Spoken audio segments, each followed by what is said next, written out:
আমাৰ গগৈ কেইজনৰ নাম কিয় নলয়? তৰংগ গগৈ, চক্ৰ গগৈ, তেওঁলোক সৰু পৰিয়ালৰ কাৰণে অহাৰ কাৰণে আমাৰ গগৈৰ নাম সাংবাদিকসকলে কিয় নলয়? তৰংগ গগৈৰ বাপেকৰ নাম কি নাজানে কাৰণে তৰংগ গগৈ আপোনাৰ কাৰণে গগৈ নহয়। চক্ৰ গগৈৰ বাপেকৰ নাম কি নাজানে কাৰণে আমাৰ গগৈ কেইজনৰ ভেলু নাই। আপোনালোকে যে তিনি গগৈ গগৈ কৈ থাকে, আমাৰ ফালে থকা গগৈ কেইজনৰ কথা কিয় নকয়? তাৰ মানে বাপেক ডাঙৰ হ'ব লাগিব, তেতিয়াহে আপোনালোকে নাম ল'ব। অন্ততঃ কোনো দলৰ নেতৃত্বত নাই।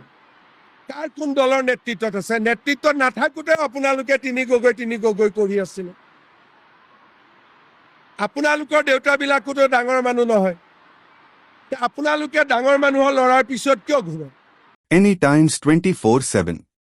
Your news, your voice.